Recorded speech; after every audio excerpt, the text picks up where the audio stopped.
There's confusion in the comments section of my latest review on Ben Stein's new film between intelligent design being legitimate science and intelligent design being true. People are using these notions interchangeably, and this is an error that needs to be corrected. Now my view, my tentative view, is that the methods of intelligent design do in fact conform to scientific methodology. Now I can very easily change my view on this. I'm not dedicated to this position by any means. I'm very open to being proven wrong about intelligent design not conforming to standard, scientific methodology. However, I do believe intelligent design's main thrust is accurate. That is, it makes much more sense to me that there was an intelligent agent that brought about the level of complexity we see in life, and I would even argue the universe. But that's more or less a philosophical issue, and so I can understand why some people would say intelligent design is more or less philosophy. I'm sympathetic to that. But that's not what I want to talk about right now. What I want to focus on are some of the objections people have raised to intelligent design here in my latest video. The first thing that people have said, unfortunately, is that intelligent design is not falsifiable. And I'm going to argue, at least for now, that it is. Within intelligent design, the key components of intelligent agency are a sort of general specified complexity and irreducible complexity in biology. Now, if one could show that biological systems such as the bacterial flagellum, which are staggeringly complex, could have been formed by a steady Darwinian process, which by definition would have no teleology to it, then intelligent design would in fact be falsified on the grounds that one shouldn't invoke intelligent causes when purely natural causes do the trick. Okay? So in effect, Occam's razor finishes off intelligent design quite nicely. But this means that intelligent design is falsifiable. In other words, it is possible to falsify at least the intelligent designer of the ID movement by showing naturalistic pathways to achieve something like the apparent irreducible complexity. Okay? This very well could be the Achilles heel of intelligent design.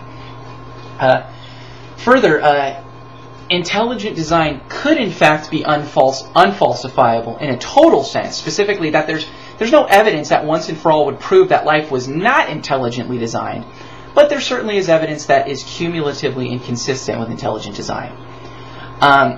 Intelligent design and Darwinism make contradictory claims. Okay, this should be inherently obvious. Now notice I didn't say intelligent design and evolution, I said intelligent design and Darwinism. A simple example is irreducible complexity. Intelligent design and Darwinism go head-to-head on this topic. So if one thinks that Darwinism is true, one has to think that intelligent design is false. But if intelligent design is false, however, then it's certainly falsifiable. So Darwinists, in effect, have to believe that intelligent design is falsifiable. There's no way out of this. Now listen carefully here. Don't misunderstand me. I understand that if something is falsifiable, it doesn't mean it's false. Rather, that it's able to be, observationally criticized, basically. Something can be falsified, but not false. But it can't be false and unfalsifiable. Okay?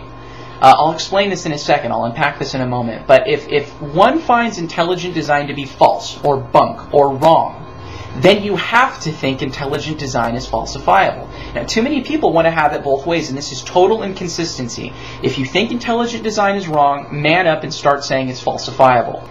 Philosophers of science understand that if a contingent claim is false, then it's falsifiable. That's very important, because I know all the philosophers out there, just like me, are going to try and cite examples of something that's false and unfalsifiable, like the whole brain in a vat analogy. Okay, but a distinction needs to be made here. A logically false claim is false and unfalsifiable because it's false despite any evidence. But the claim, there are biological features that are irreducibly complex, is contingent, and it's alleged to be false. Therefore, it's falsifiable. So there's a distinction between a contingent claim and a logically false claim. The former is falsifiable, and this is the category the core claims of ID fall under, and the latter isn't. So ID is very much so falsifiable. I think where intelligent design lacks is probably in the area of predictability and predictions. ID doesn't seem, at least to me, to make any real robust predictions. There's some, however, but they're not very powerful in my opinion. The next thing that people have said in the comments section of my video that I want to discuss is basically the claim that ID is tantamount to saying it's too complex, so God must have done it. And this is, if this is really your view, for shame on you. You ought to know better than this. This is simply a straw man. ID is not saying, specific things we observe in nature are too complex to be explained naturalistically. Instead, they make the positive claim that there's markers or indicators within the data that lead ID proponents to postulate a designer. They're claiming that the data conforms to, as Scott Vanska put it in the comment section, independently given patterns of design. Now, inevitably, someone's going to jump in, right, and they're going to say, well, so-and-so proved this wrong, and it's been debunked by a number of scientists. But that's a separate issue, okay? It's not the point. The point is, ID doesn't claim that it's too complex, so God must have done it. So if this is your view, fix it. Next, some people have said, intelligent design is really an attempt to get religion back in the classroom. This is famous. You hear it all over the place, and it's been said a lot in the video, in the comment section of the videos that I've uploaded. Now, if this is really your view, go check out the video I uploaded a couple days ago titled, What is Intelligent Design? I'm not going to waste my time going over this. It's been addressed time and time again. So go see the video I just referenced. I'll let you hear it, straight from the mouth of Stephen Meyer. Now, in terms of peer review, okay, I want to spend some time on this. I'm going to trail backwards on this and say, up front, I'm not really overall familiar with the process of peer review. I'm 24. I'm not going to get anything peer reviewed anytime soon, probably ever, especially in the field of biology, because biologists are weird. I know it's like a big insult. I'm sorry if that offends you. I think it's because I had a high school biology teacher who really didn't like me. She was like, I called her a boat person, because there's some people just belong out on the sea. They're sea people. I don't know. I probably offended half of you out there. I'm sorry. Okay. So, if intelligent design is not getting peer reviewed because people in the sciences find it to be bad science, then that's completely legitimate. Okay. Prof. MTH and Randy Helserman have sort of made me think about this a little bit harder. However, I would say that that's not all that's happening here. It's not just a lack of peer review. There's a prejudice and an animosity towards the proponents of ID, and it's not because people, think what ID advocates are trying to do is something unethical by passing off their work as science. If you look at the von Sternberg case, here you had a guy who's not a member of the ID movement, and being a journal editor, he allowed the article from Stephen Meyer to be put through, and he was fired. Now, I think one can see merit to firing the guy if the article was poorly written or if the article was mediocre and so on. Okay, in my opinion, it's a little harsh to fire a guy over a bad article, and that assumes the article's bad. But okay, I can see that happening. Let's assume this actually was the case with Meyer's article. Okay. Well, this doesn't explain quite a few things. It doesn't explain why the people at the Smithsonian Institute would try and purposefully make an intolerable working environment for von Sternberg in order to force him to resign.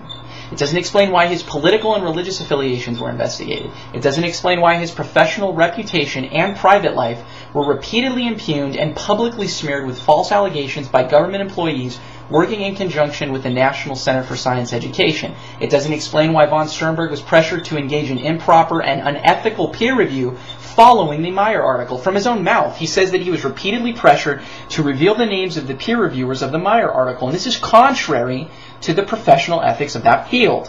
He was also told repeatedly that he should have found peer reviewers who would reject the article out of hand, in direct violation of professional ethics again, which require editors to find peer reviewers who are not prejudiced or hostile to a particular author or his or her ideas. All of this, everything I've just stated to you, is confirmed, and it was investigated and confirmed by the Office of Special Counsel, an independent government watchdog organization. This wasn't some vindictive ex-employee trying to make up stories, to spite those who pressured him to resign. This was a highly respected journal editor who chose to let an ideologically sensitive paper through peer review and was persecuted for it. The fact that he was asked to seek out peer reviewers who would reject the article out of hand in direct violation of the professional ethics of that field shows that this is not all about bad science. I'm sorry if that offends you. It's about wrong conclusions. If you dissent from the paradigm, you better watch your back. And that is why Ben Stein's film has merit to it. You don't want to accept ID through the peer review process because it's bad science? Fine. I understand that. But when disagreement with the establishment becomes noted, it's not only your data that's going to get rejected, it's the future of your profession. Von Sternberg is not an isolated case. There are many more like this, and when you think about it, it makes perfect sense. To a great number of people, not all, but to a great number of people, there's an ideology defended by the science. And to deny this is either total ignorance or intellectual dishonesty. It's so easy for people to apply this to the intelligent design movement and say it's a front for religion. But oh, how hard is it to admit that Darwinism is to many a front for their competing worldview as well.